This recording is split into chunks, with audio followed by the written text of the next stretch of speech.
I can picture what you're thinking of. Not enough. Oh, no, it's not safe to say what you're always looking for. Hey, someone to make you feel like.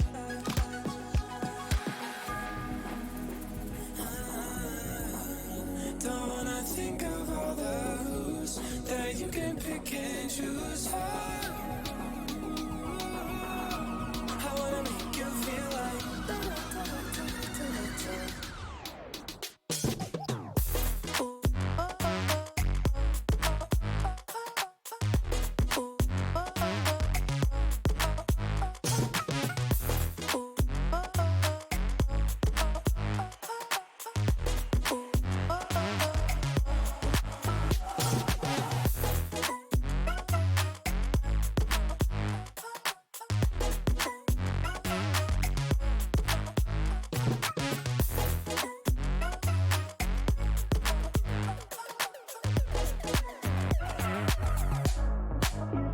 Talk about us like you want it. Stop talking like, ooh, we ain't lost it. You don't seem to know, ooh, oh, you're on cruise control.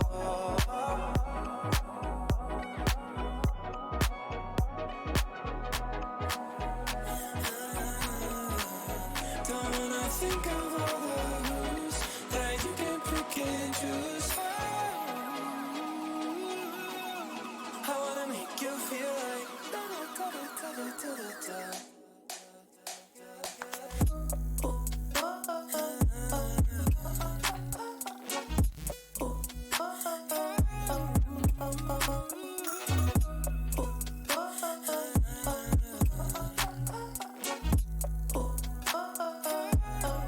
you talk about us like you want it. Stop talking like, ooh, we ain't lost it. You don't seem to know, ooh, oh, you're on cruise control.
Go for it. Okay, so for 1,000 Rocket League credits, we got Gotcha Peter for the winner of it. Hey. Congratulations. Congratulations.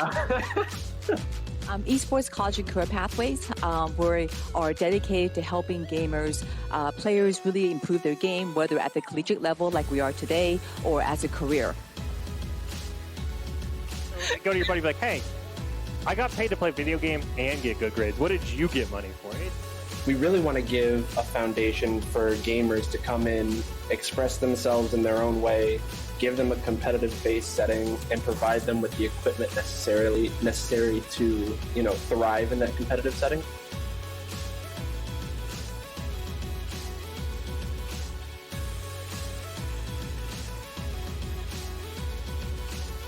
We looked at the resources that are available, and even yesterday I was talking to parents and players, and they didn't even know there were varsity teams at the college level, let alone that there's scholarships. So we took upon ourselves that we really want to put together these combines, not just like Rocket League we're doing now, but we're doing League of Legends in 2 weeks, and beyond that we're probably going to do Fortnite, to really give resources and a recruitment tool for the colleges, but really to get these players in front of the right people at the right time.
delicious. Triple kill. Boo-Boo taking it out. Oh my god. Boo-Boo with the 3K clutch at the end there. Being the double spray transfer. Oh my god. Very, very low health. But let's see here. Cold Cutie is also very low on health. Zap holding it, going in. Yes, punch it.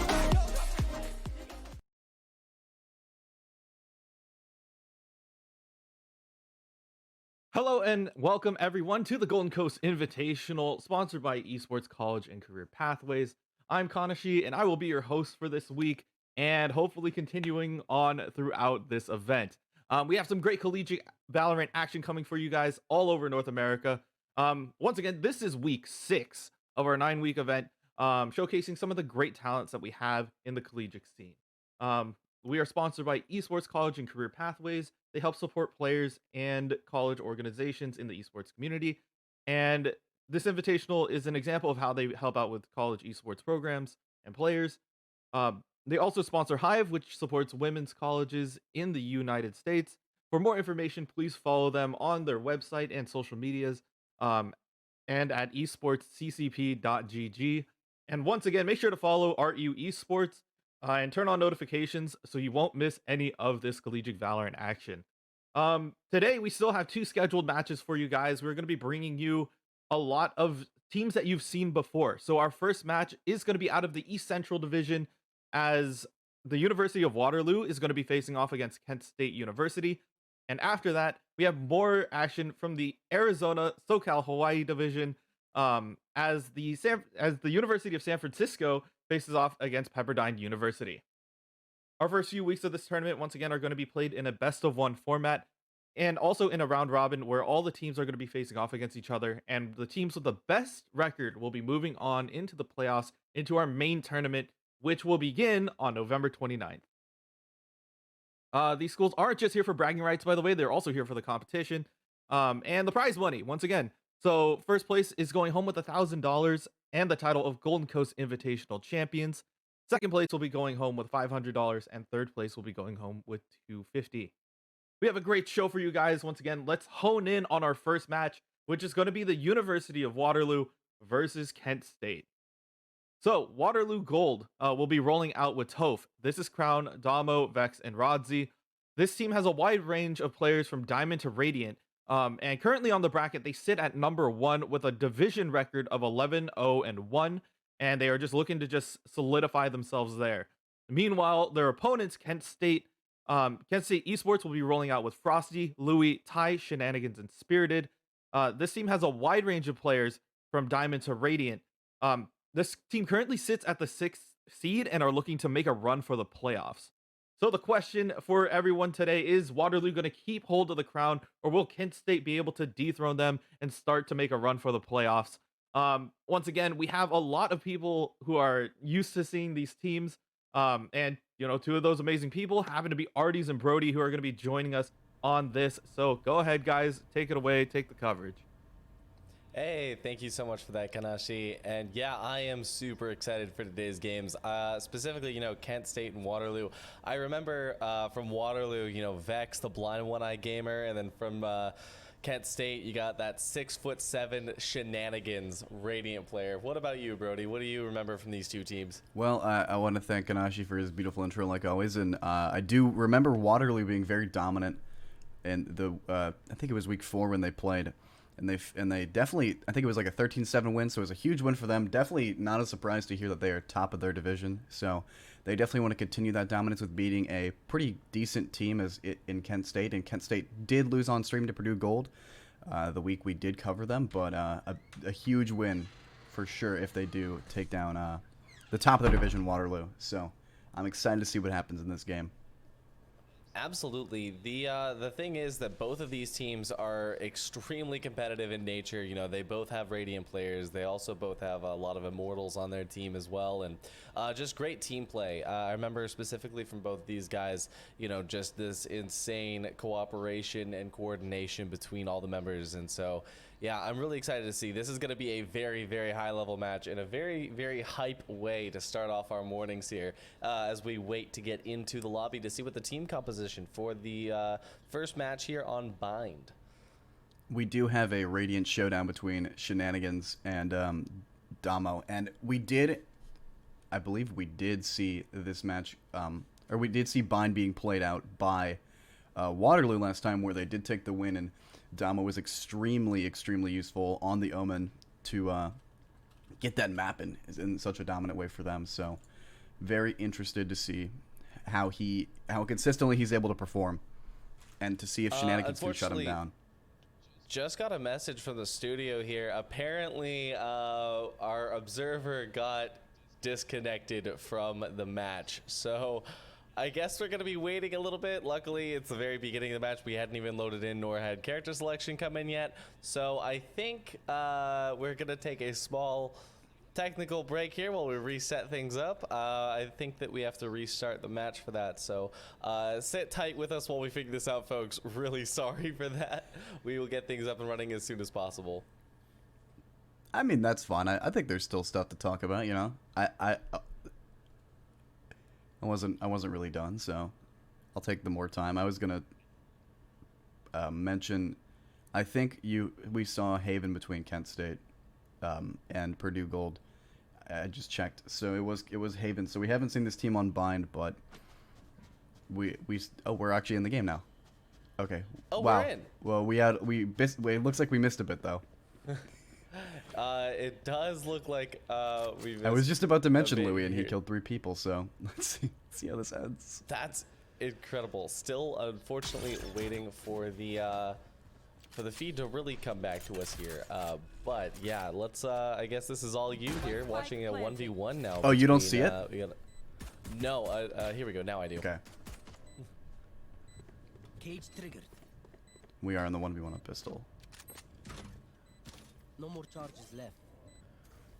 So what's going to happen here? Frosty going to be able to find him out in bathrooms. Now, this is going to be a very intense 1v1, especially as we see Frosty. You're getting hit by the shock dart, so both of them are going to be at a health deficit here. It is just going to be up to the players. However, there's going to be a little bit of an advantage going to Crown here as he picks up the 4K. That information error coming in clutch there. Wow. That's a very strong start here. I wish we could see the first half of that match. Well, unable to see the first part, but we do know Crown popped off. That was a great 1v1 there, using his utility to its full... to the best of his ability there. Great job from Crown to pick up the pistol round for Waterloo. And now that we're deep in the action, I'm definitely looking forward to it. Absolutely, especially seeing here, this is Crown with a 4K and Vex with a 1K. Waterloo Gold really showing off here with their players. Let's see what Kent State's gonna be able to do, because they definitely did not take that one lying down at all. Going up into the second round here, this is Crown going to be pushing up. It looks like they did a full buy, or at least a half buy here. Toph going to be putting out some damage on a raise there. They are going to be able to take out Shenanigans. That is going to be their Radiant player going down here, bringing this into a very nice advantage. Once again here, Damo taking out Spirited. Let's see what's going to happen as it goes into a 3v5 situation. Toph, is he going to be able to get the kill out of here? No. Looks like he is going to be having to back off there as it becomes a 1v2. However, looks like Killjoy is going to be able to take out Sova here. Killjoy, the 3K. Publico taking out 4. Oh my god, we see 2 4Ks in a row. And they get the extra plant money. That is just insane how fast this is moving for Waterloo. Great job by Waterloo to finding those openings and just kind of rolling through the site. I don't think they go with only losing 1 player there, but the half buy doesn't really mean too much because they were not very invested, so they're able to get guns on everybody. They are actually just keeping the stingers. So this is definitely an interesting play where you see full guns on the side of Kent State. They just want to take this round to maybe break the economy. You see 3 of those players on 0. Exactly, and this is really going to be showing off the the difference in player skill versus equipment and utility.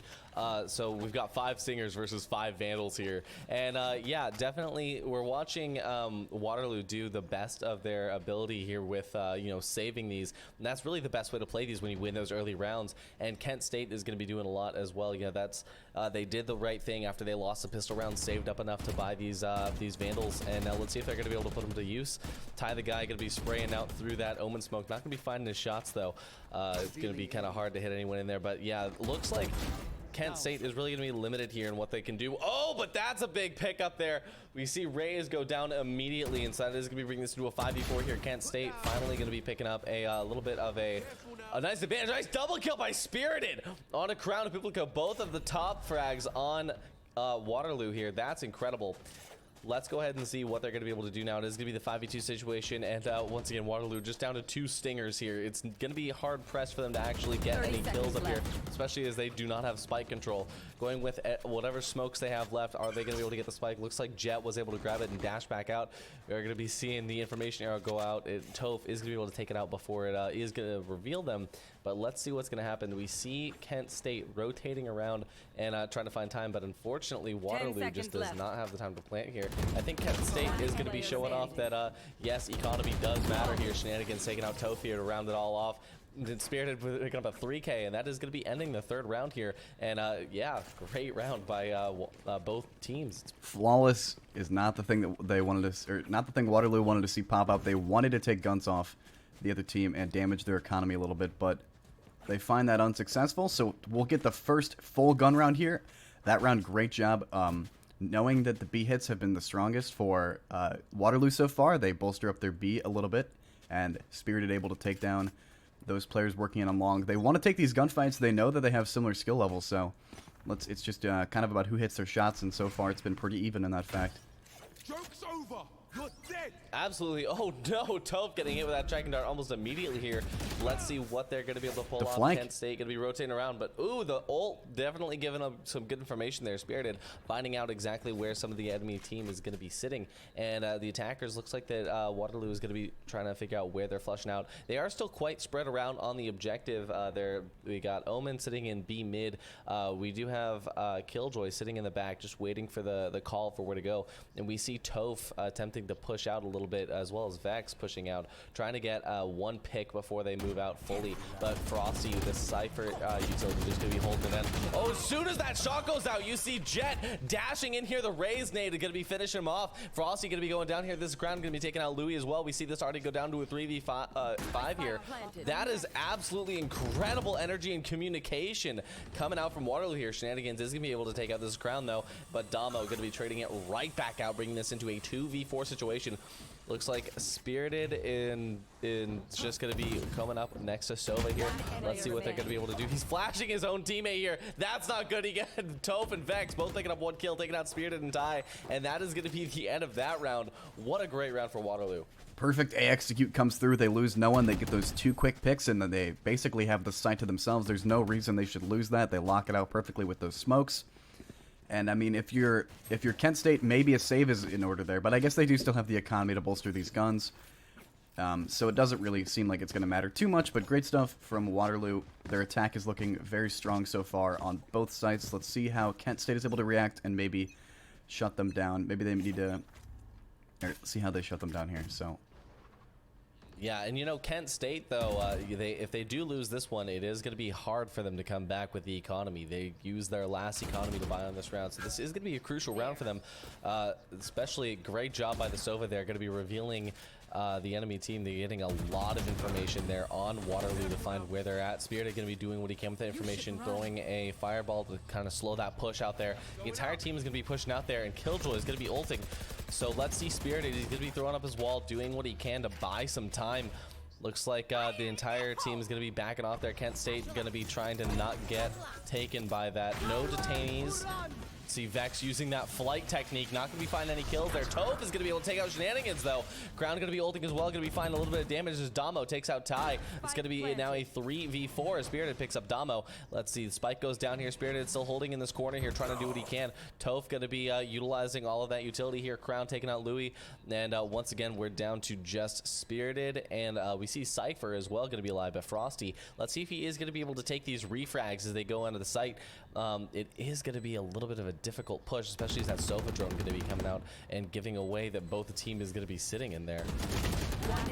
Let's see what is going to happen as he comes around the corner. Vex going to go down. Spirited and Frosty both picking up a kill here, but Toph is going to be able to take out Spirited. Frosty going to be backing off with his Phantom, going to be trying to save at least one piece of utility here. That is such an unfortunate round for Kent State. They needed these, but at least they were able to take out a few guns.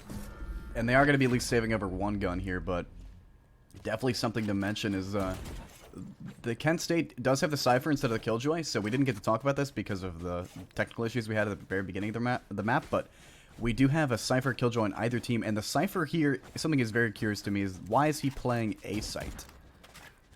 Or just... You know, That's actually a really good call, because yeah, Cypher is usually played on B, and that's kind of like the meta, you know, is have Cypher lock down B. However, we can see them playing a 3-stack on B and putting the Cypher with his utility and Omen on A site. Yeah, you're right. That is such a weird call. It is. I didn't want to overlook it because this B has looked kind of weak so far from Kent State, so hopefully they can turn it around this time against the lower guns. Oh, Toph, he gets taken out while Shenanigans distracted him with a boom buddy here. That was a great play. He's going to be utilizing this Bucky to its fullest extent. Going to be trying to take out all of Waterloo's utility here as he pushes back up. Going to be coming around the other side with a Bucky yet again. Let's see if he can take out Killjoy here. He sees Killjoy put out the turret. He's going to try to pop out, but Publico going to be taking him out with the Vandal right there.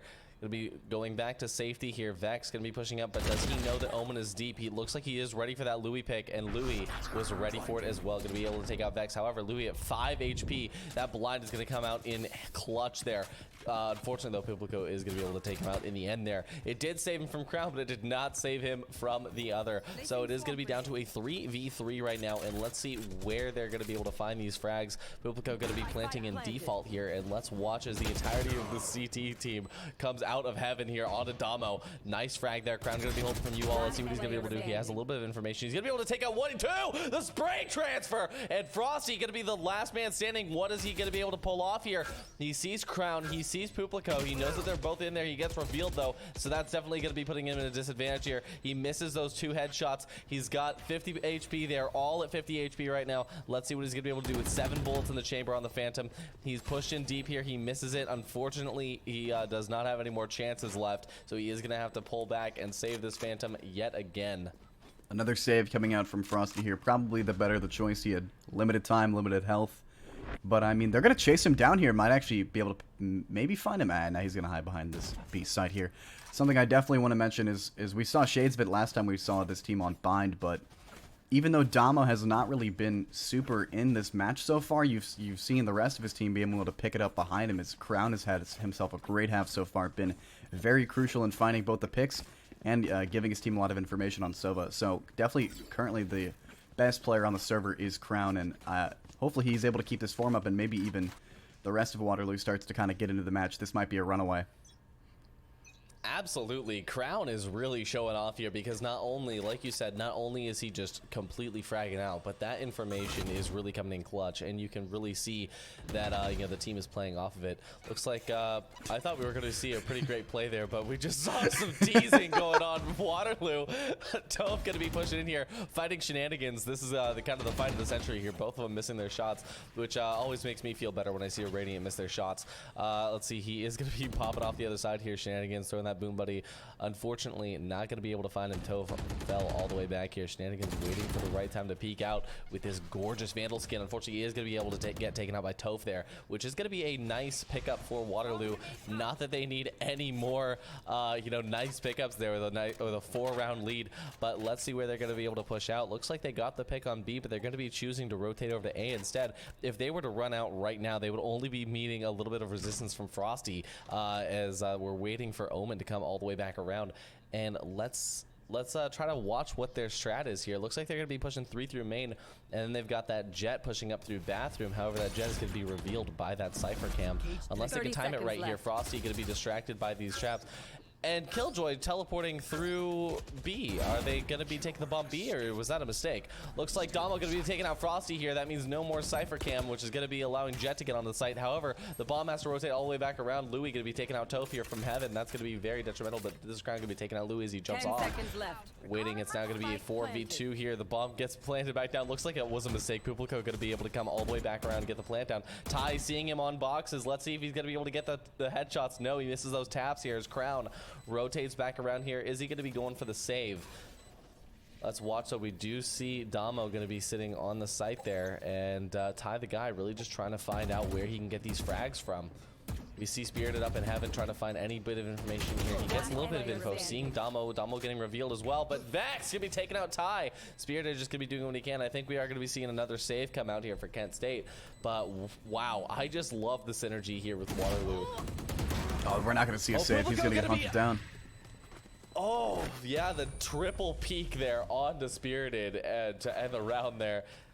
just in time for the bomb to go off. That's really best case scenario, him even getting, or being able to find even a pick there, getting triple peaked. But once again, they're going to see another round loss to a similar fashion. You know, the thing is right now is the strategy for Kent State is they're trying to take these early fights and get picks, but instead of getting picks, they're losing their best players in key positions, giving map control away. And Waterloo says, okay, we'll take your fights, and then we're going to slow down the rounds afterward, and that's what they've been doing. And it seems like a bit of a strategy needs to be thought up here by Kent State if they want to get back into this map. Exactly. Unfortunately, we see that Omen sitting in deep on A, but it's just not going to work out here as he gets revealed by Vex's Boom Buddy. And I like seeing Vex flexing out here because we often see him go for that B mid push, but this time he went for the A main push. And it helped him out, got a little bit more information here. Because, yeah, like you said, there's kind of no strategy, I want to say, from Kent State here. They kind of keep flexing around with different areas and different holds and stacking 2 on B and now 3 on B. And it's just kind of interesting to see what's going through their mind here as they try to adapt to the scenario. The flash goes out, but he's going to find something. No, he's not. Crown going to be taking out Spirited. And let's see what's going to happen here. Spirited now going to be leaving B site pretty much undefended as the last defenders are going to be inside of CT here. Vex and Shenanigans is going to be getting a trade out here. So this is going to be down to a 3v4 situation with Toph through the smoke, taking out Shenanigans. That's pretty powerful pickup as we see now once again the 4v2 situation. It always comes down to that here. Crown going to be doing what he can to hold up here. Let's see if he's going to see Louis come out the smoke here. Oh, he knew! How did he know? Let's see, he is going to get blinded though, and let's see, he is going to be going for that reveal arrow. Frosty backs right off here, going to be avoiding the reveal, but Toph going to be pushing through. He is going to be able to take out Toph. Is he going to take out Vex? Well, he is going to take out Publico. Let's see what's going to happen now. As the 1v2, is he going to just keep getting pushed here? Crown going for the push as well, and he is going to be able to get the pickup, giving him a 3K for this round. You're seeing the confidence building right before your eyes as Waterloo knows that this is going to be at least their half, and they're just the aggression that they're showing even after taking the sites is just a sign of the confidence that I was saying. And you see Vex pushing straight into the CT through the smoke, and even picking up a kill there. They knew that they were on lesser guns, and they knew that they had the sight, so they started just tossing bodies at him, and that's kind of just like they don't really need to counter-strat too much. They're just playing good Valorant at the moment. They don't have too much to worry about from the Kent State side of things. They've been showing a pretty much a default, consistent front to them this whole time. Absolutely. And speaking of Kent State and strategies, we were seeing him go back to more of the meta shift, putting Cypher on B side again. However, we see Shenanigans go down immediately to Crown, and that is going to be bringing us into just a 5v2 situation. Now 5v3 as Damo picks up Louis. Oh, Kent State not looking good. Just like you said, they're losing their gunfights and they're losing key players here. And we're going to be seeing a free site plant here by Waterloo. Spirit going to be using his ult pretty much for just information. Not that that information is going to be doing much help here. Ty, the guy, going to be taking out Vex here. Toph taking out Frosty though. Ty at 2 HP here with Spirited. This is not going to be looking good for Kent State yet again as the 1v7 now. Oh, let's see what's going to happen. It's a 1v4 situation here. The score is 1-7. I don't know if Spirited is going to be able to win this 1v4 situation, especially without his ult. He is going to be able to take out Publico. He takes out Crowd. What is going to happen here? It's going to be the 1v2 situation. He does have time. Both of them are pushed up into heaven, but Toph going to be able to take him out here and picking up a 3K for the round. He gets 2 picks for his troubles, but the economy from Waterloo is too strong at this rate to even care about those guns lost. They have such a head of steam and they have such a good economy back that, I mean, the rest of this half, all 3 of these rounds could just go to Waterloo and put them in a prime position to win this map and go up to 12-0-1 in their division. Basically the team to watch right now out of this division, and they're showing Kent State why. I mean, this has been an absolute steamroll so far. Absolutely. I was very much expecting an even match, especially after Kent State picked up 1 round win in in the 3rd round. But they are really struggling right now to find anything. Looks once again they're switching up the strategies, putting 3 on A this side along with the Cypher utility, leaving 2 on B side. Kind of a gamble at this point to see where is Waterloo going to be going, and especially as these Sova arrows are going to be not really revealing anything from either side here. Let's watch Vex now, going to be avoiding only taking a little bit of damage from that grenade here. Looks like they know that Vex is sitting there, but they're just not going to be able to get much damage. Oh, but they are going to be able to take out a kill here. Shenanigans taking out Vex. That is going to help them out immensely here. Publico going to be backing off now as he gets blinded out by that smoke. We're going to be watching now as Crown is just going to be trying to back off onto B site as they rotate out. But 3 stack from Kent State onto B. No Cypher utility to back it up. Let's see how well this is going to work out for him. We see the ult pop off, but is Crown gonna be able to hit these shots here? Ty the guy is gonna be trading out here with Damo, and let's see, Shenanigans gonna be ulting out. Is he gonna get the kill? Yes, he is. And Frosty gonna be taking out Pupico as well, bring this into a 4v1 situation here. Toph goes down, and we see Kent picking up their second round. This is where you see the theorized strategy from Kent State working, of Shenanigans peaking early and getting a kill.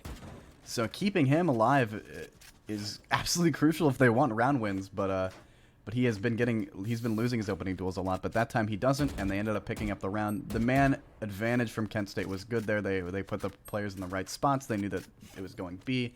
And not too much ult usage actually from Kent State. They just popped off the Raze ult in basically trading 1-for-1 with the Sova ult, but definitely a more effective ult usage from Kent State there, as they still have some investment into this round. Absolutely, and what I will say here is that these next 2 rounds are absolutely crucial for Kent State, especially as we see that Killjoy switching from attack to defense. Kent State is going to have a really hard time pushing that Killjoy on offense here. Louis going to be able to take out Vince to start things off here. Kent State going to be having the 1-man advantage going into this round, and once again, this is going to be the penultimate round before the end of the half. Let's see, Shenanigans going to be holding this corner very, very well, actually taking out the enemy Killjoy with that grenade here. That was some great utilization of that Raze utility. Let's see, is Shenanigans going to be pushing out there? There's going to be 4 peak there. Toph taking out Louis, and Shenanigans sees multiple feet crossing. I don't even know if he could process what just happened there, but the entire team crossed basically at the same time in front of his eyes. And let's see what's going to happen now, as it looks like the attackers are going to be filing out onto B site, which they know is basically undefended here. Jet going to be tossing a smoke out at Phoenix, not even caring that he's there. Spirited as well going to be missing his shots onto that Killjoy, and just they just come back and say, okay, fine, we'll clean you up here. Damo going to be planting inside of the box, and let's see where they're going to be able to find these shots out, as this is Crown takes out Shenanigans, which is a pretty big pickup. However, we see Kent State with just 2 players, the 2v4. It always comes down to it. Let's see if they're going to be able to come out on top this time. Damo taking out Frosty here, just going to be up to Ty the guy. Is Ty the guy going to be able to get this 1v4 situation? Toph going to be leading this charge here, and Ty the guy going to be able to pick him up here. Now, he is going to be at a very low health deficit here. Damo going to be able to take him out with just a headshot here, going into the last round of the half. The score is 2-9. That's pretty much the exact opposite of what we saw the round before that, is even with the man advantage, Kent State manages to lose the round purely off rotates. They had the information, they knew, because Louis even died for the information that they were crossing, and Shenanigans saw them, and they didn't rotate anybody. They just gave him the B side for free, basically, and the retake was undoable. I mean, retaking B is no easy task, so maybe even getting a pick or 2 before they were able to jump in there could have been way more, way more helpful for Kent State's defense, but instead another round going to Waterloo, and the last round of the half should be... The last round of the half could go to anybody. Yeah, we see a lot of ults on both sides here. We're seeing Spirited get a trade out here, and that's actually a pretty big pickup, taking out Toph. Unfortunately, the Puplico going to be taking out Shenanigans, bringing this into a 3v4 situation. Not looking good for Kent State yet again. We see the Omen ult go out. Is that going to be a rotate? It is going to be a rotate for information that he cancels, unfortunately. That was a very interesting play here. Let's watch what Waterloo's going to be doing. They're setting their Omen up into heaven here, which is going to be undefended here. Louis going to be picking up Vex and Puplico. Maybe that wasn't a mistake. He comes back and he gets a 2K here. Damo going to be taking out Frosty from the back here. This is Crown going to be pushing up. There's Louis going to be taken out. This is Crown going to be giving him a 3K here. Kent State going to be actually pulled off the round here. Louis with the 4K. Great stuff from Louis there.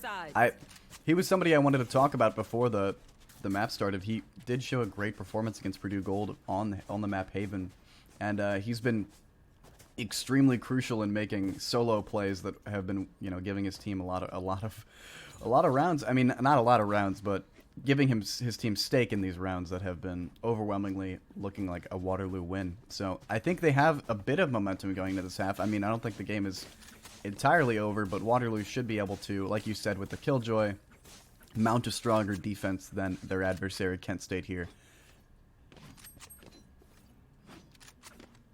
Absolutely, and watching as Kent State shifts sides over here to attack, I think that this is going to be the more difficult half for them, in my opinion, especially as they're going to be pushing off this Killjoy. And as much as it pains me to say it, I think that this might be a very fast game here. But let's see what they're going to be able to pull off in this pistol round here, because if they can win a pistol round and an eco round, that could put them in a nice position going forward, just giving them a nice little platform to push off of going in the rest of the game. However, let's look at this deep hold by Toph here in mid. And if Toph can show off a really nice level of trigger discipline here, we might actually see Toph come out with maybe a knife kill, maybe a 2 or 3K. It's just going to depend on if Spirited checks this corner. He does check the corner, unfortunately, and that is going to be ending this little spree here for Toph. And Toph going to be backing off here with only 59 HP. Damn, I was really expecting a really powerful play there, but let's watch what Kent State's going to be doing now, as they're just holding out the side here. Ty the guy gonna be getting pushed up by Vex. He is gonna be able to get that flick. Very, very nice flick there. And now with a 1 pick on to A site here, they push off. They're gonna be trying to go through that Killjoy utility here and try to just clear the site enough to get on the site. However, the more time that they burn, the more chance it gives Waterloo to come around and get their rotates on. Shenanigans taking out Publico as well. That's a huge pickup. Bring this into a 5v3 situation. Let's see what's gonna happen to Shenanigans. Takes out Toph as well. He gets a 3K taking out Damo. It's just going to be up to Crown here, but however, Crown is going to be the one that can do it, but Louis going to be taking him out here, given a flawless round for Kent State. Very interesting that even with all the Killjoy utility, Kent State is able to just kind of roll through the site. They're Publico missing a lot of shots from U-Hauls, which is just quite unfortunate for them. And the pistol round that's good signs for Kent State. Waterloo looking kind of struggling a little bit on just the gunfights. They did a lot of big information plays and they got the information, but there wasn't too much to capitalize. Losing Vex early there, they kind of had a clear clear line into the A site. Maybe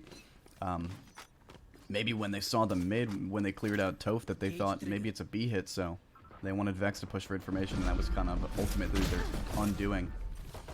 Absolutely. Toph jumping right through mid, taking out Shenanigans. Publico as well, going to be taking out Ty. What just happened? What are we seeing from Waterloo here? I'm speechless from that push. What a what a start to the round.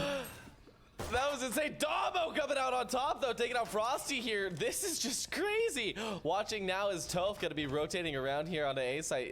They're looking for the bomb. Looks like they actually dropped the bomb. They left it out in mid here. So we're going to be seeing Kent State doing what they can to come back for Louis. Going to be taking out Toph here as Vex takes out Spirited. Just be up to Louis here. Louis going to be going down as Vex picks up a 2K here. And Waterloo picking up a win, bringing the score of 4-10. That was such an interesting round. I mean, that's one way to be proactive on defense on an eco. They run through the TP, and 3 classic right clicks later, it's a winnable round for them. Great stuff from Waterloo to kind of catch Kent State off guard, thinking, wow, well, we won pistols, so they're just going to be on a soft eco. We can just kind of roll them over with our SMGs, but instead they get rolled over. Where are you? That's a great call from Waterloo Gold. Absolutely. And look at the scores, though. We see a lot of very similar scores. Just the difference between these rounds. It looks like a big 6-round gap, but in reality it's only about a 12 kill difference here.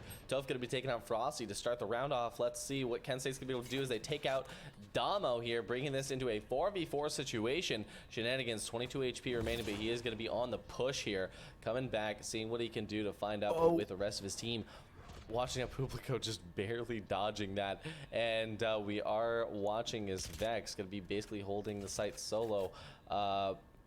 Where is this defense coming from? This defense is going to be spread out a lot. They've got one in U-Haul. They've got one on site on A. Vex going to be taking out Shenanigans with Seared and trades it right out. It is going to be 3v3 here. It's trade after trade this round, it looks like. And watching Publico going to be holding this with a little bit of damage, but ultimately just saving the play for the utility. And that utility play there is going to be scaring off Kent State as they now back away and try to find some sort of entrance. However, if they were to be fast and push around into B site right now, they would only find one spot of resistance. from This Is Crown. And This is good map control would for Crown honestly- for sure. This is Oh, absolutely. Holding the entire site from just Octagon here, and he is going to be hearing that reveal. He hears the footsteps, and now he knows exactly what's happening. He does have to wait for the rest of his team here as they do come back from CT. However, I don't know if Kent State's going to be ready for this, as This Is Crown takes out Louis. Toad's going to be holding up from inside here. Let's see what's going to happen. He takes out Ty, the guy. Spirited takes out Toad. Pupilco takes out Spirited, and that is going to be the end of the round here. That was so fast, but we see Waterloo coming out with a defuse, and well, it's going to be 4-11. I've sung the praises of Crown a lot during the first half, but he legitimately played that as perfectly as possible. He didn't know the rotate was coming, but as soon as his teammate gave the information that they backed off on A, he takes map control towards the B long, and doesn't try and spray all of them down. He waits for his team to rotate, and then he does the backstab. He strikes from that B long. That was so perfect. I mean, he's been really doing a great job for Waterloo so far.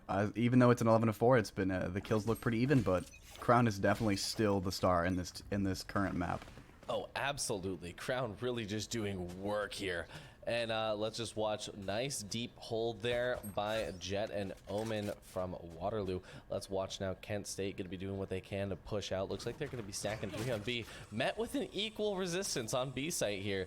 And actually, it looks like all of their plays are going to be met with very equal resistance. Showing off Waterloo is just massive.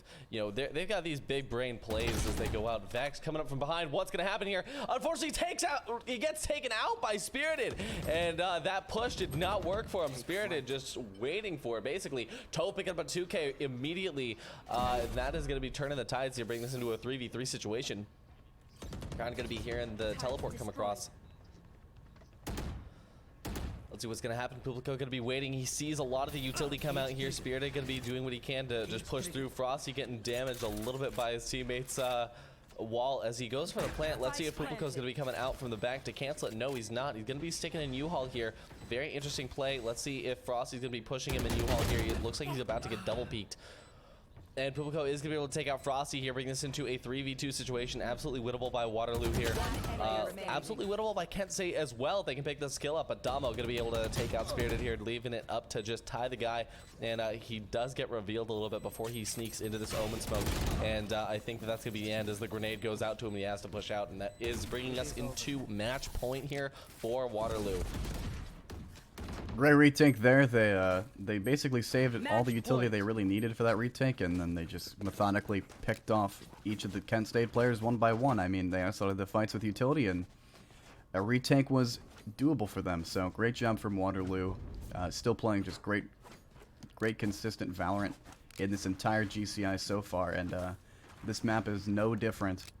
Absolutely, and this could be the end of the first map today. I'm kind of curious to see if Kent State's going to be able to see what they can do to pull this off. But you know, Toph going to be immediately taking out Shenanigans. It's not looking good. Spirit could be pushing out with his ultimate. Unfortunately, not taking out that turret here, but wasn't getting too much information there. This is Crown gonna be getting a double kill there on Louis and Frosty here. We're bringing this into the 2v5. Waterloo not pulling any punches here as they just go for this full defense here. And Ty the guy gonna be taking out Toph, and let's see where they're gonna be able to pull this now, as Kent State, they don't want to go down just yet. They don't want to go out without a fight, especially as they do have a little bit of a they've got a little bit of a problem with health here. Vex should be doing what he can to push out. Unfortunately, not working out. Ty the guy taking out Vex. This is winnable. Let's see what this is Crown going to be able to do here. Spirited going to be healing up. That's definitely vital. They both are at very low health. However, they are determined. We are going to be seeing Waterloo pulling around the back. They have to pick up the spike yet again, but we're seeing Ty the guy come up. Is he going to see that they're all waiting here for him? Damo going to be getting the blind out here, and there you go. Ty the guy goes down. It's just going to be up to Spirited. The 1v3 situation to end the game. I'm not too confident here. Let's see what Pupilco's going to be doing. Damo going to be getting the headshot on Spirited, and that's going to be the end of the round. Waterloo going to be taking a steamroll victory here.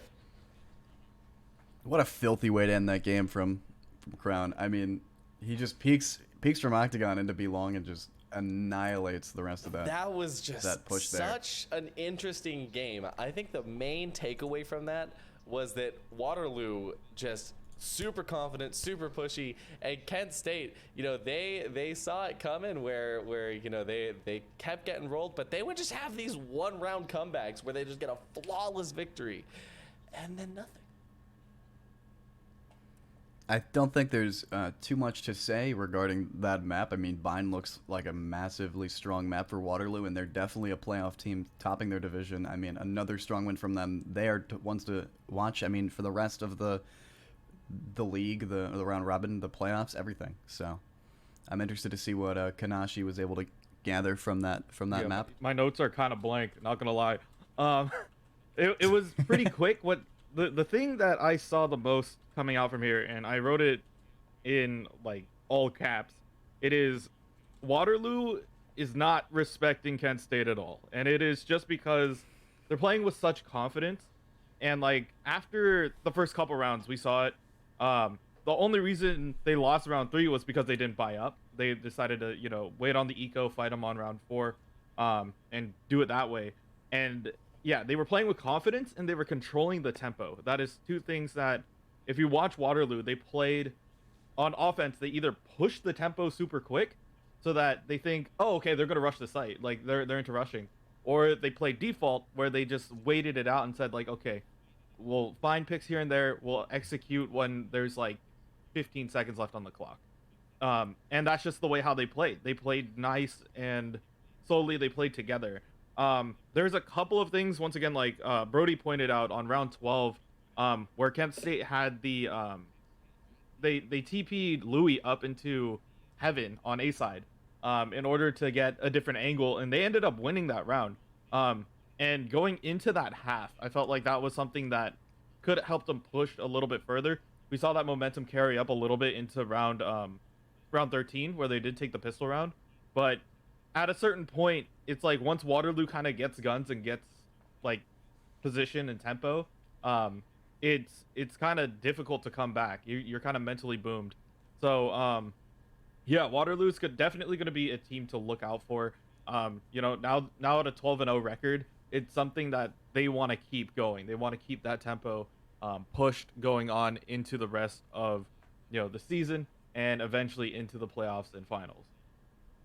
Absolutely. Waterloo is just this team that is just crafted unusually. They're just built different in that sense.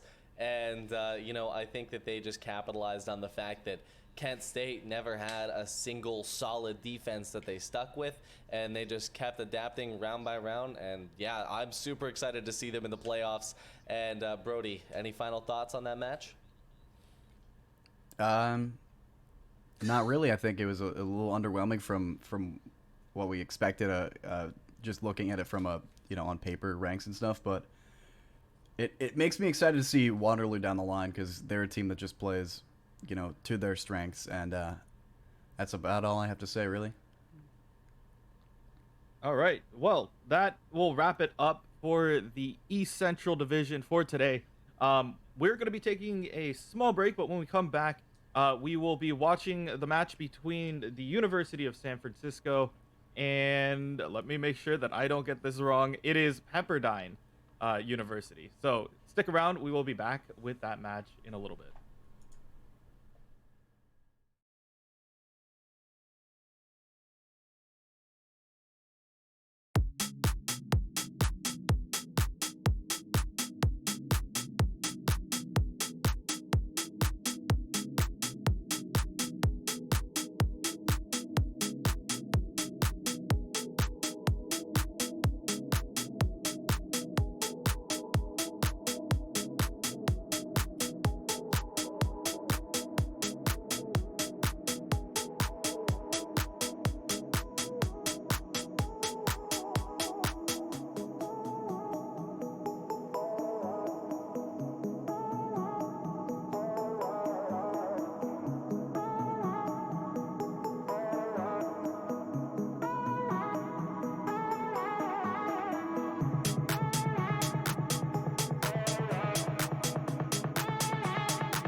Go for it. Okay, so for 1,000 Rocket League credits, we got Gotcha Peter for the winner of it. Hey. Congratulations. Congratulations. Esports College and Career Pathways we are dedicated to helping gamers, players really improve their game, whether at the collegiate level like we are today or as a career. So go to your buddy and be like, hey, I got paid to play video games and get good grades. What did you get money for? We really want to give a foundation for gamers to come in, express themselves in their own way, give them a competitive base setting, and provide them with the equipment necessary to, thrive in that competitive setting.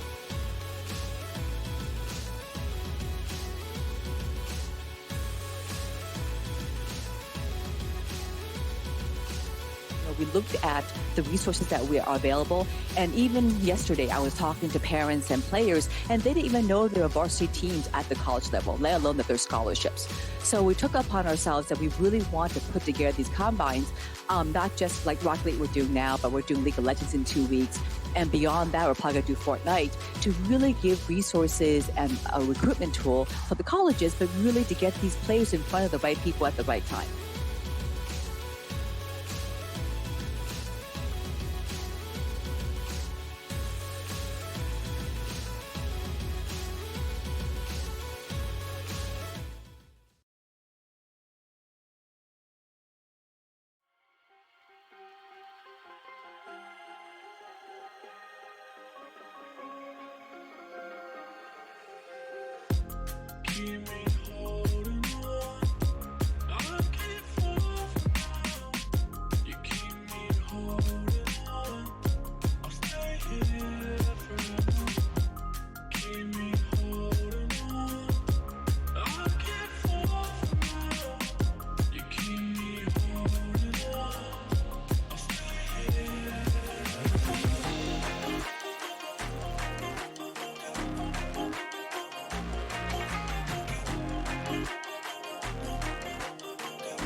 Hello and welcome back, everybody, to the Golden Coast Invitational, sponsored by Esports College and Career Pathways.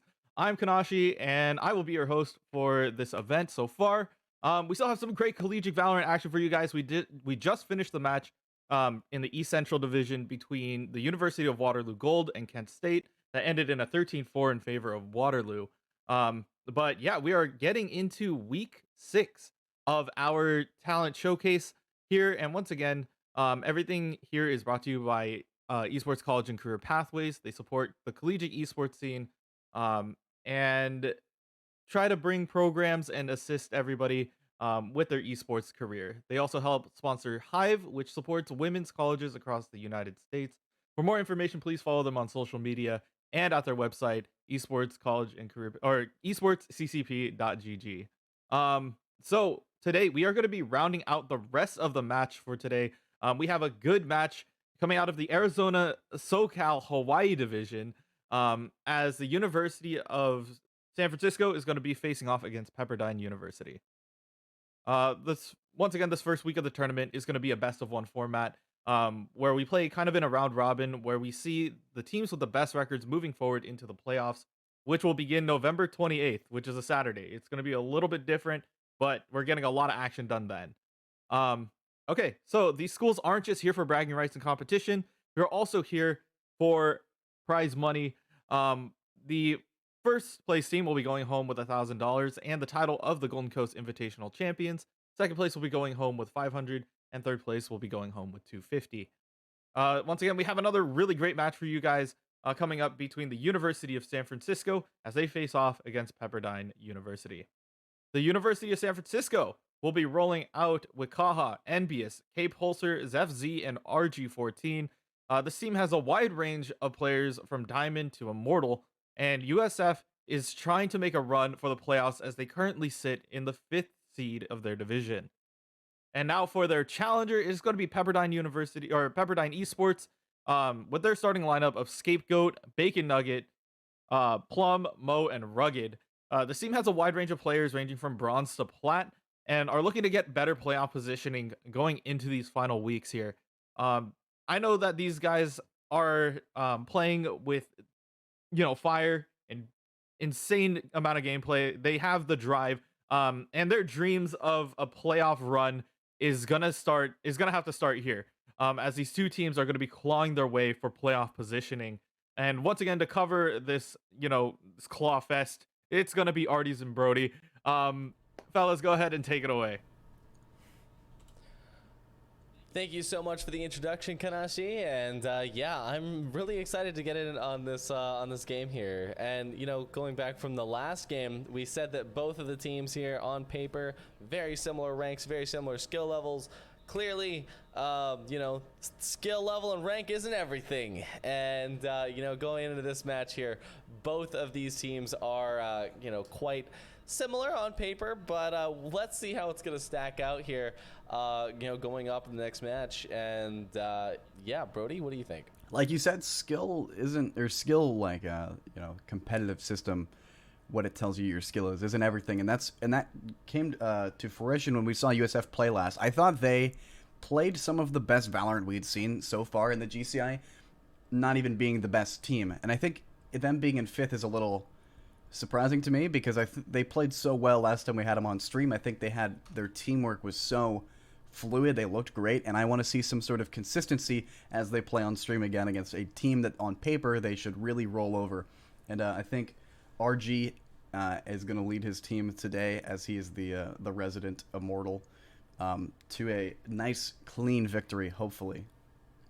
Awesome. Yeah, definitely going to be looking forward to seeing that performance. As someone named RD, definitely looking to see RG pulling some weight around here. But let's talk about Pepperdine for a second. So, they're already kind of a little bit intimidating looking out here from the spectator screen as we were loading into the match and noticed all of them had the same profile picture and the same player icon. Do you have any info for us on Pepperdine? I mean, that's chemistry if I've ever seen it. Being the underdog is always a nice thing, is that you kind of can catch your opponent off guard. I think if you see a team like Pepperdine on paper and you underestimate them, they could probably pull off some upsets, and I'm not gonna write them off just because of their ranks. Obviously, that would be foolish, but they should lose this match on paper. But I'm curious to see how they come into this and look to pull off a nice upset here against the USF Dons. So. Yeah, and I mean, we've got a really diverse background coming out from them because, we've got someone that builds model boats at Pepperdine. We got someone who's performed choir concert at Sydney Opera House from Pepperdine, videographer, soccer player, golf player.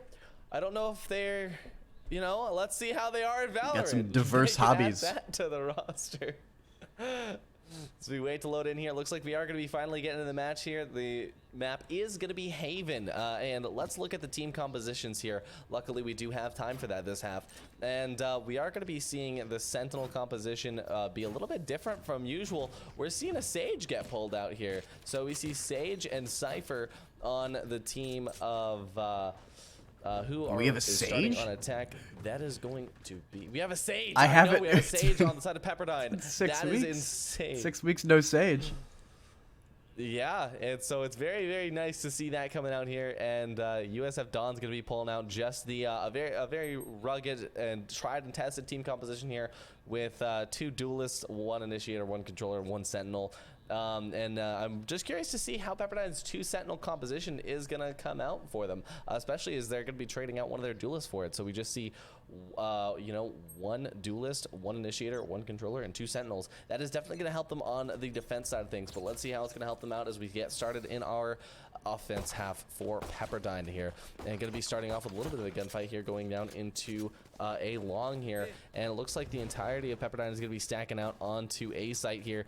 Let's see this pistol round full on starting here. Just waiting for a little bit of action to start here.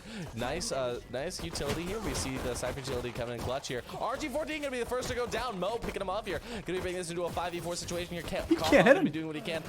He can't hit him. Plum gonna be taking out Kaha here. Wasn't expecting this start. He just Plum picking up at 2K here on Envious. Let's see what's gonna happen. Plum gonna be doing whatever he can, throwing out this utility here. And Pepperdine, I guess we were a little bit too quick on our on our conclusions here as Pepperdine just rolls out here.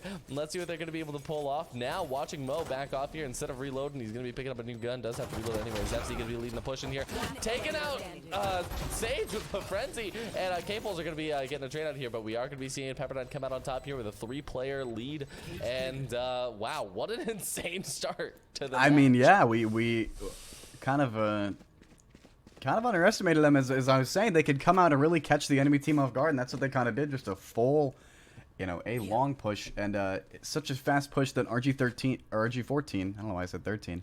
RG14 had the Lear set up to maybe blind and they could swing off of it, but he threw it past them. They were so quick to get up to that site that the Lear proved ineffective, and they were just able to spray him down. And it was interesting seeing Plum going from missing the shots onto the enemy team to popping him straight in the head through the smoke. So that was definitely a chaotic round to set the pace of this game. Yeah, I think that this is definitely going to be a nice wake up for all of our viewers here, especially coming off from the last round. What is happening? Wait, defense? Why is the defense in the attacker spawn? Why did Kaha get a pick from Rugged from behind? Not even 20 seconds in the match here. Plum getting a headshot with a Marshall. What is this game here? RG14 going to be pushing out into A short here, trying to find anything. Looks like Pepperdine going to be dropping the bomb here in A long, but Phoenix is going to be able to pick it up through his wall here. Zepsi going to be coming back around with a frenzy, and the defense gets walled off in A short. What is going on? I didn't think I would say that phrase. We're watching now as Kaha's going to be jumping up over the wall from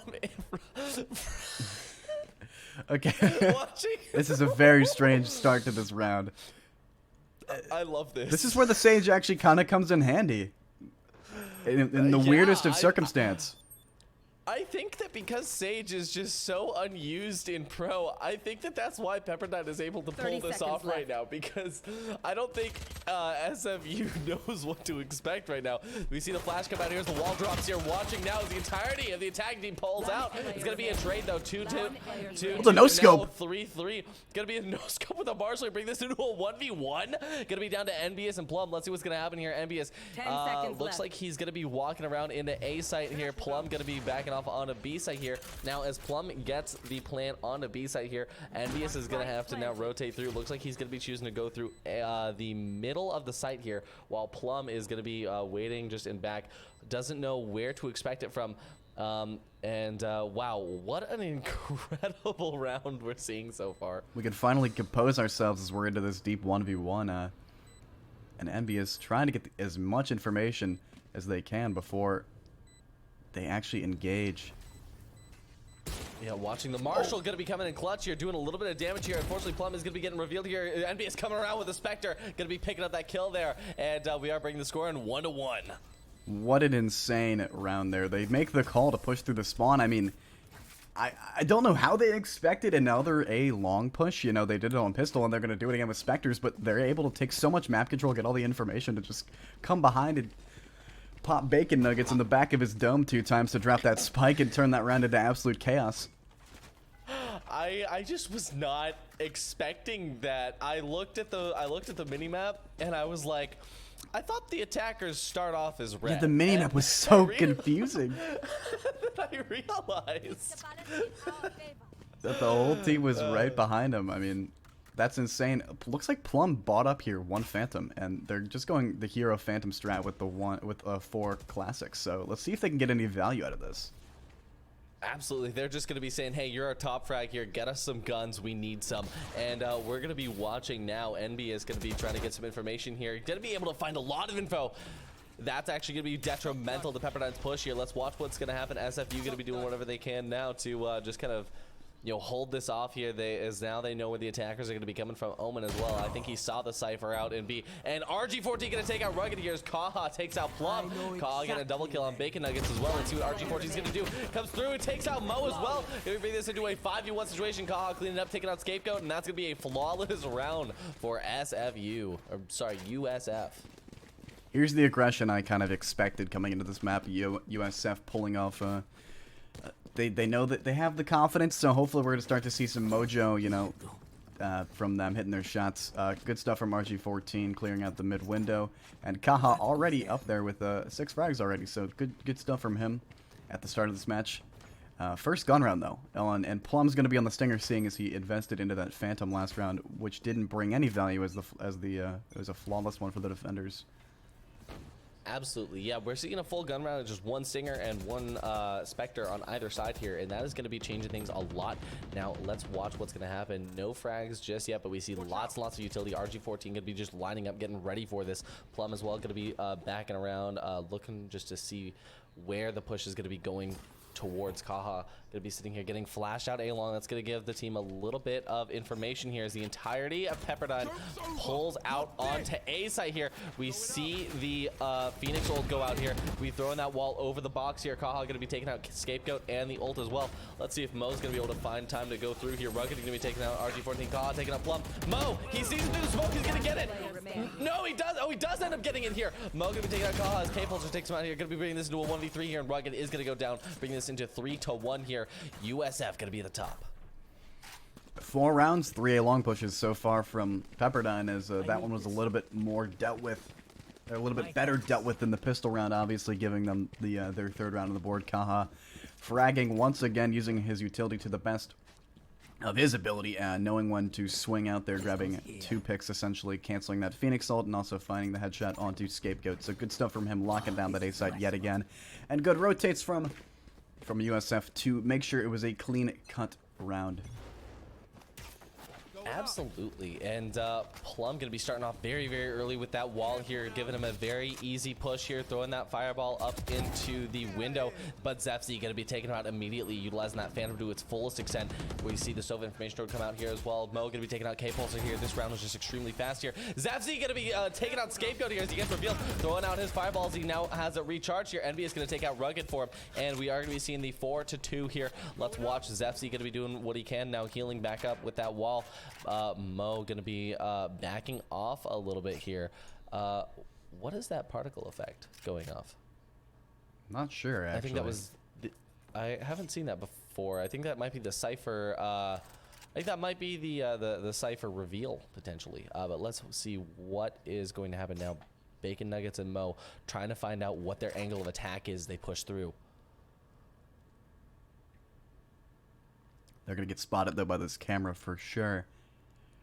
Should be able to, spot them right away. The rotation should be coming through from the USF Dons to try and stop this 2v4 from happening. 30 seconds left. Absolutely. We see Kaha going to be holding up in heaven. He hears a lot of the stuff happening, triggering both of his cages here, just giving him a lot of space here to breathe, a lot of time, and just reducing Pepperdine's time. Nice one tap on him out here. Is he going to be able to get the second one tap? Not a one tap, but he is going to be able to take out Bacon Nuggets here for a solid defense there by USF. Yep, Kaha still going 10-3 now. Great stuff from him, locking on that A side. It is the favorite side of Pepperdine so far. So the C player isn't too happy, I imagine, from USF Dons. But so, but a great round, I think, especially from Zefsy using his utility in the garage to shut down that early push. Even the great support from Envious in the garage window, saving Zefsy's life and providing the information for Zefsy to get the frags. So all around good stuff from most of USF's roster so far. Yeah, absolutely. Let's see what's going to happen now, though. Pepperdine going to be fully going out on C-side here. K-Pulse are going to be able to take out Scapegoat. That's going to be a very nice pickup for him, especially as we go out now. Let's see if anyone's going to be utilizing more utility. Cypher actually going to be revealing a lot of information there with that camera through the smokes. Great job there. Great use of util.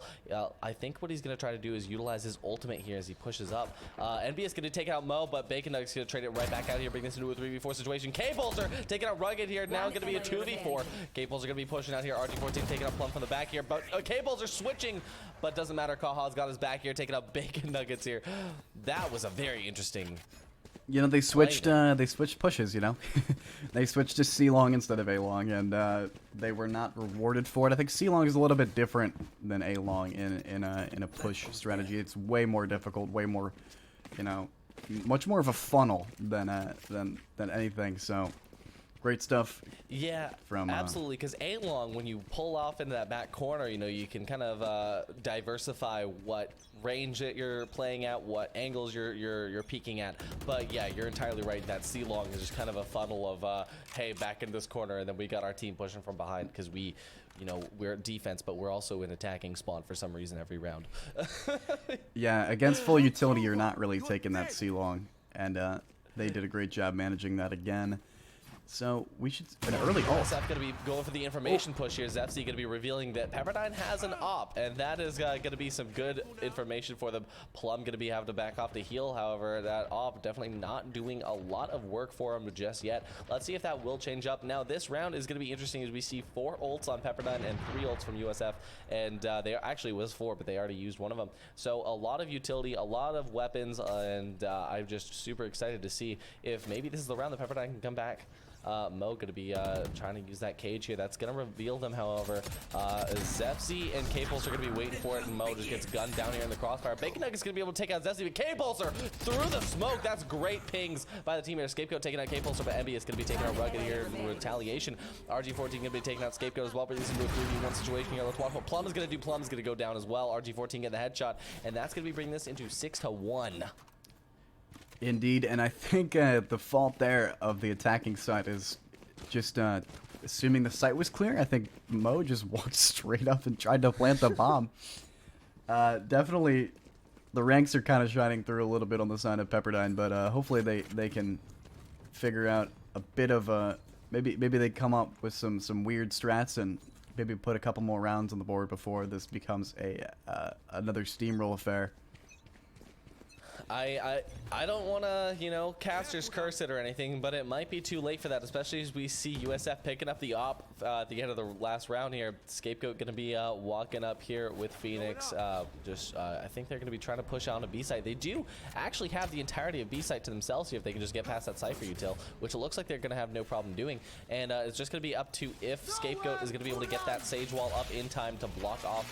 But let's see, NB is going to be doing whatever he can with this ultimate. Going to be doing not a lot of damage there. RG14 going to be taking out Plum, however, Zefsy going to take out Rugged as Mo takes out Kaha. We're watching Scapegoat now. There is that wall here. He finally got it up. Watching now to see what this 3v4 is going to come down to. K-Pulse going to get him over this into a 4v2 situation. Zefsy taking out Scapegoat just to be up 2 Bacon Nuggets, but K-Pulse are going to be finishing off here, and USF winning with 4 players alive. Absolutely incredible. Unfortunately, with the They're changing it out so they can get the Phoenix ult up, maybe.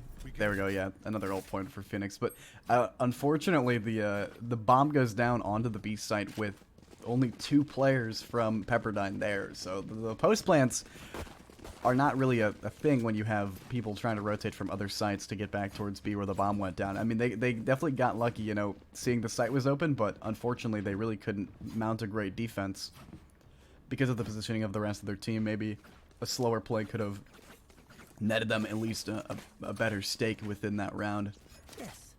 Absolutely, and looking at their utility here, it looks like Pepperdine going to be going for another pistol round here. 2 sheriffs and a ghost, but you know what? They might have lost 7 rounds in a row, but they definitely still have a lot of their. They got a lot of passion. We see them just dancing and spraying out in spawn here. They're keeping their hopes high, and they're keeping everything just good vibes. And you do love to see that, especially in this really competitive game, this super competitive space. They're just keeping it real, and they're also keeping it in spawn so far. They haven't pushed out here. I think they're waiting for USF to be a little bit more aggressive. They have shown a lot of their aggression, and they're waiting for that. They're waiting for that aggression to happen, and I think that their team leader's like, hey, guys, we got to back off. We got to let them push us and get those one taps. We got to win our first gunfights here. But unfortunately for them, it's not going to really do too much because this is the one round the USF decided to stay on site. And, you know, sometimes it just do be like that. But let's watch now. K-Pulse are going to be holding out on spawn here. Plum going to be peeking out with that knife there. I think they saw each other for just a brief second. Their eyes connecting over the C-long. Let's see what K-Pulse is going to be doing with this Phantom here. And going to be going for that blind here. But Zepsi taking out Plum here. Rugged going to be trading it right back out here. Watching K-Pulse. He sees 2 of them. Going to be getting the... Oh my god, the collateral. And let's see. He's going to be now in the 2v4 situation. Envious going to be seeing out, taking out Rugged there. And we're going to be watching now as Bacon Nuggets just sitting here with a ghost and 55 HP. This is not looking good. He just got revealed there a little bit. The off missing his shot by a little bit. K-Pulse are going to be taken out through the elbow, and that's going to be the end of the round here. Nice 3K by K-Pulse there. That was such a beautiful collab. It was. I do love to see low. There's something super satisfying about seeing no armored players line up and get taken out by something like a Phantom or a Vandal. It just is great for the ears, you know? Something super soothing, or not really soothing, but satisfying for sure about it. And another round picked up there from USF. You're right, though. It is the one round they don't really go looking for information. They just kind of sit back and let Pepperdine make the first move there, and it does work out for them as K-Pulser, you know, gathered all the information from that, you know, little shoulder peek. But we're gonna see this. Oh, but RG14 missing the shot. Mo could be able to take him out. That was actually pretty insane here. The double op here actually working out in favor of Pepperdine. Now let's watch what Kaha is gonna be able to do. Kaha gonna be looking around and trying to. You know, I think he's not gonna be able to. He's not gonna go for the op here. He's not gonna pick it up here. Pepperdine gonna be fully stacking out, and Kaha taking out Rugged though. Let's see what the team is gonna be able to pull off now. Pepperdine gonna be into a 4v4 situation. Plum taking out Kaha. That's a big pickup. Let's see Zepsi. He's known for shooting out through the smoke here. NBS is gonna be taking out Plum though. It is gonna go down to a 3v3 situation. Let's watch Bacon Nuggets and Scapegoat now as they get ready to team up and go through. Oh, but unfortunately Mo gets taken out before he's able to pick up the spike here. And now NBS is actually gonna have full control over spike here. K-Pulse are taking out Scapegoat. Just give to Bacon Nuggets. He gets revealed. He doesn't have spike. It's not looking good for Pepperdine in this situation here. He's gonna get rushed from 3 different angles all at the same time, and K-Pulse are gonna be taking him out to end the round here. I thought this round off the bat with Mo winning the op fight looked like it could be a competitive one, as you see Kaha gets a frag, but Plum gets a refrag. Like, it was a 3v4. Unfortunately, they just didn't have enough sight control, and the ult usage coming out from USF really shut down the enemy team there. Another round from USF. This half is... I mean, this game's looking like a done deal right now, but you never really know. You do never know, especially as we get those 2 Sentinels out on the defense side of things. And you know, a lot of the times it does come down to that. Some teams are just better on one half than the other. And well, unfortunately for Pepperdine, if they are a defense-sided team, they're gonna have to really do as much as they can these next few rounds to not let it get up to a you know, a 10-to-1 split or higher. Let's see what NBS is gonna do. Watching with the operator here in mid, we're gonna be seeing NBS just waiting for the shot. He is gonna get blinded out. Unfortunately, there's Cypher gonna be taking out Cypher there. That's incredible. We're seeing the 5. Oh, the res. Scapegoat gonna be going for the res here. I forgot that Sage existed, if I'm being completely honest here. So it's really refreshing to see that going, and watching NBS to try to get that refrag yet again in mid. Gotta do more work now. Kaha gonna be taking out Plum, not checking his corners there. Very unfortunate for Plum there. Kaha getting a double kill, taking out Mo as well. Let's see what he's gonna be able to pull off now. Going through in the middle of the site here, just getting a nice control of the entirety of the mid. And there we go, he's gonna take out Rugged. Are we gonna be seeing the ace here? RG14 taking out Bacon Nuggets, so he is stealing the ace, but Kaha does get the 4K in the end. It is now 10-1. I believe we are in the penultimate round. And we're the last round of the half here. And really, though, Pepperdine has to win this one. If they don't win this one, it is just going to be a very quick shutout for them, unless they're able to really perform on defense. Honestly, this is it is looking like a done deal, but it's also looking like the Kaha highlight reel. You know, that he does this thing where he doesn't really reload, but somehow keeps killing people on his last bullet. So I'm not going to really look into it too much. But I mean, the man is 16-5. I can't be too critical. Good stuff from him so far this defensive half on the Cypher, doing exactly what his team needs him to be doing. Oh no. We're going to be seeing RG14 go for it. Let's see. He's going to be making a little bit of noise, however, switching weapons a lot and pulling out his knife. So Rugged could be waiting here for the off. Let's see what's going to happen. He misses the op shot. RG14 going to be able to take him out easily. He's going to be peeking out with that invincibility here, not seeing anyone on the left-hand side. So he's going to know that they're all going to be on the right-hand side, especially as K-Pulse was able to push all the way up. And he was like, hey, you're clear. Everybody's in A. Especially as they've also got that Cypher cam that worked out a little bit for him and give him a little bit of extra info. And they can't leave. Let's just watch now. They cannot leave. RG14 has his lockdown. Is RG14 going to get the headshot? Of course he is going to be able to take out Mo here as FC pulls around and take out Scapegoat. They're going to be seeing as Sova comes around the corner. Plum's going to go out as Kaw takes him out. Kaw again, another kill, taking out Bacon Nuggets. What an incredible round there by USF, bringing this into an 11-1. Switching sides. I mean, that half doesn't really get too much better than that. I mean, you lose the pistol, but you win the next 11, so really not too much to look into there. USF just kind of playing, you know, looking like they're having a good time. I mean, the flanks coming in have been nice, but they're still playing patient. They're still playing as a team, even though they really have this one in the bag. They know they're playing against an opponent that they should beat, but they're still playing as a team, still playing patient, not really still kind of playing pretty respectful to the other team. So good stuff from USF. They're not taking anything too lightly. Absolutely, and let's see though. This double sentinel on defense might actually come through, and this might be it. However, the unfortunate thing is that when the score is 11-1, you're not looking at how the team would normally play on defense. You're looking at pistol rounds and eco rounds. Plum actually going to be getting a very nice start off though, taking out Kaha. That's a huge pickup here. However, K-Pulse are going to be starting to round immediately, getting that plant before the round even hits 120. RG14 going to be taking out Rugged here, bringing this into a 4v4 situation. Let's now watch what's going to happen, as it's going to be seeing K-Pulser sitting down in here. Oh, wow. The double peek in there. And it's now down to a 3v2 situation. ZFC and NBS both picking up a kill as well. And NBS going to be pushing back up. Unfortunately, K-Pulser, though, has NBS's back. Going to be taking out Scapegoat there. Plum going to be the last man standing, and he goes down as well as NBS gets the kill here. And that is going to be bringing us into match point. Very interesting that instead of playing post plants and crossfires, all three of the USF attackers remain alive, and that do remain alive decide to move in a pack. I don't know why I said packed. A pack. They just cleared out Garage, all three of them, then they cleared out CT, all three of them, and then they rotated back and took out the last player. Yeah, absolutely incredible. Nice little teddy bear. I didn't know that was there. And let's just see. This is going to be Pepperdine's last stand 5 here. buckies. And, oh, no. Oh, no. Pepperdine's last stand with 5 buckies. They're all in short. I love it. Oh. But Zepsi going to be missing his shots, but he is going to be able to take out Plum here. He takes out Bacon Nuggets as well. Let's see. Oh my gosh! He gets a 3K with a classic. What is going to happen? He's going to be going for the flash. He gets double flash himself. He's going to pull out the bucky, but K-Pulser picks up the kill here. Rugged gets a double kill. He gets a triple kill. What is happening? It's going to be up to him, but K-Pulser going to be winning the round here, bringing us 13-1. USF coming out on top. Absolutely incredible. Oh, what a way to end the game. Brody, what?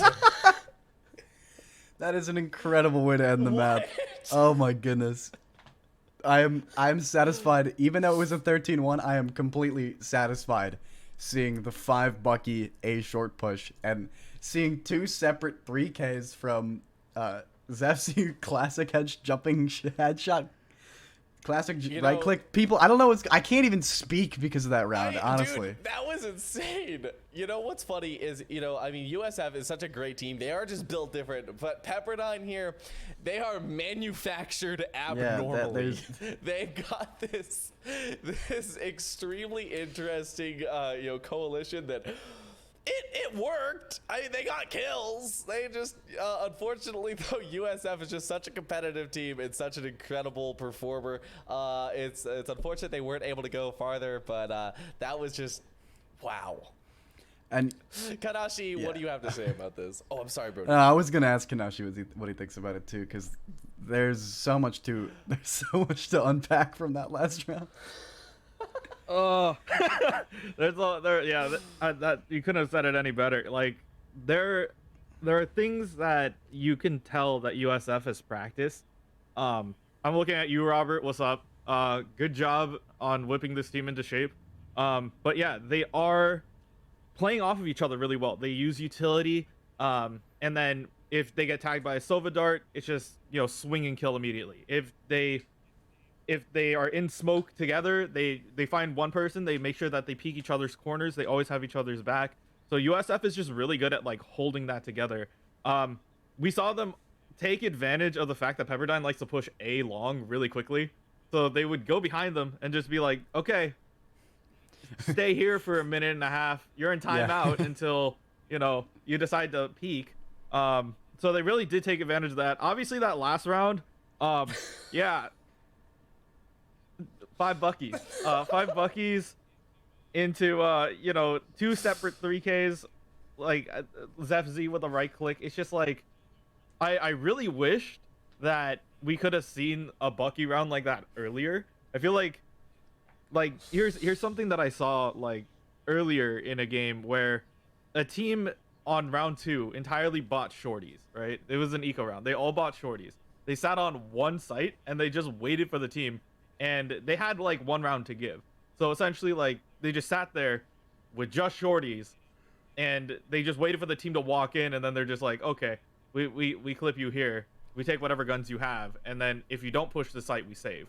So it was kind of that feeling coming out from the Bucky round. I was like, okay, if they get some picks, maybe they could switch guns and then move forward, but it didn't end up being that way. Unfortunate for them, but yeah, a 13-1. USF is just showing how well, like, even if they don't have, the numbers necessarily, like the rank or anything, the fact that this team is playing as one, almost like a hive mind, they are able to clear sites and clear sides that normally, if you got caught out, you wouldn't be able to really recover from it. 100% agree and understand. I mean, I feel like there was a time during that play when, Pepperdine just realized, hey, we're not gonna win this. Let's just have fun with it. And you could definitely see that they kept their spirits up. Every time the observer cam went into their spawn, we just saw them having fun and just goofing off in the spawn between rounds, and that was really refreshing to see. Yeah, I wanted, or before the match started, I asked to see some consistency out from USF, and even though this wasn't the most competitive of affairs, I saw what I needed to see to like kind of cheer them on. I want them to make playoffs. This is a team that I want to see still play higher competition, because they're one of the few teams that we've watched on stream so far that I can tell have great chemistry as a team and are really good at playing off each other, despite having, lower ranks than most of those top tier teams that we've seen so far, like Waterloo or Purdue or any of those guys. But I want to see them continue, so hopefully they're able to claw together a playoff position in their division. So that's all I really got to say for awesome for them. Well, thank you. And so before I kick this off to Kanashi to end this all, I would like to say one thing. So I'm not sure if you've seen the news, but I wanted to say rest in peace to Alex Trebek. You know him as the host of Jeopardy. He actually passed away this morning. And as someone who is a host, Alex Trebek was a really big influence to me as both a host, a presenter, and just his beautiful voice. The last few years I wasn't living in America, and so having just Jeopardy playing on, it was a little bit of a piece of home. So it's sad to see him go. I just wanted to say, big tribute to him. Rest in peace to Alex Trebek.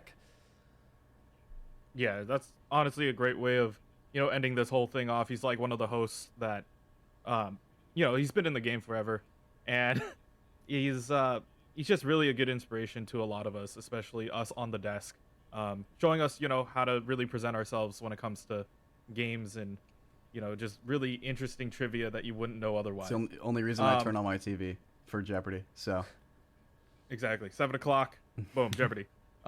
It was definitely a family affair in my family, so yeah, it is going to be quite different as we see, that moving forward. I'm just checking up here for the GCI bracket.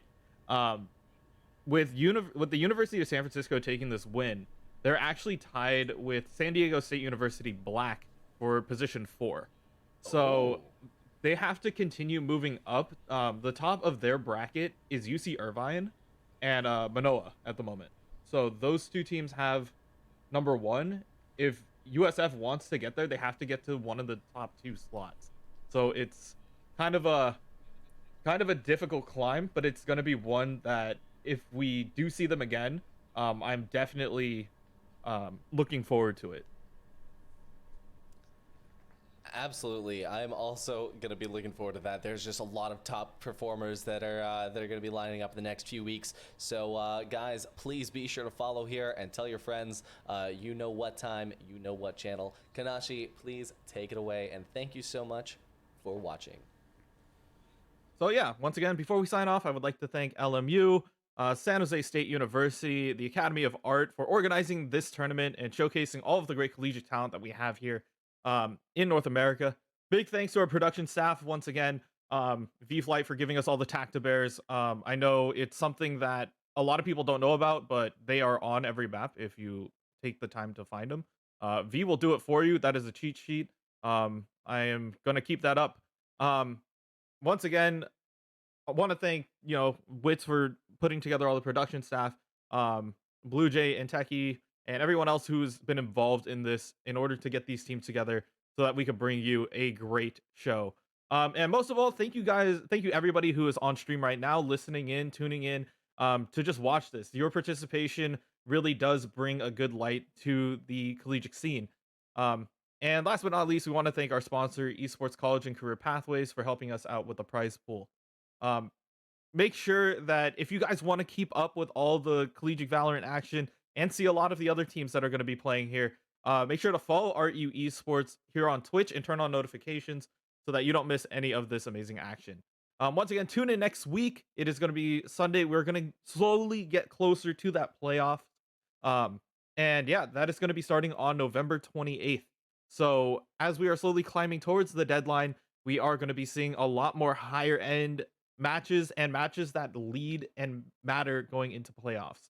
I'm Kanashi. I've been your host for this week. I've been joined by Arties and Brody, who've been holding it down on the desk, and we will see you right back here next week.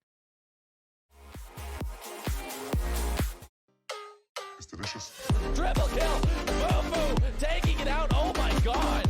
Boo-Boo with the 3K clutch at the end there. The double spray transfer. Oh my god. Very low health. But let's see here. Cold QB is also very low on health. Stab holding it, going in. Yes, punch it.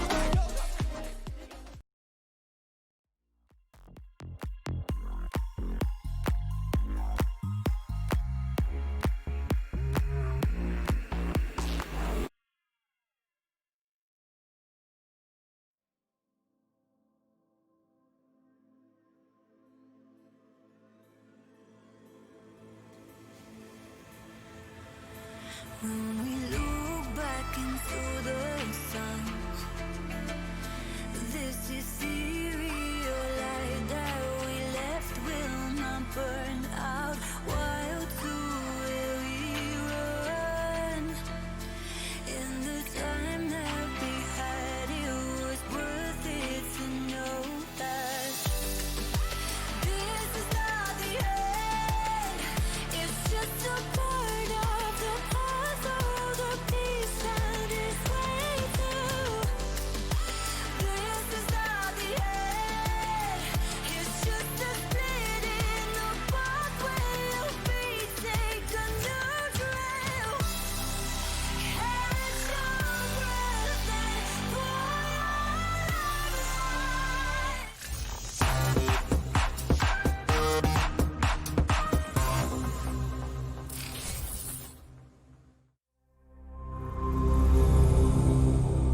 Go for it. Okay, so for 1,000 Rocket League credits, we got Gotcha Peter for the winner of it. Congratulations. Congratulations. Esports College and Career Pathways we are dedicated to helping gamers, players really improve their game, whether at the collegiate level like we are today or as a career. Go to your buddy and be like, hey, I got paid to play video game and get good grades. What did you get money for? We really want to give a foundation for gamers to come in, express themselves in their own way, give them a competitive base setting, and provide them with the equipment necessary to, thrive in that competitive setting.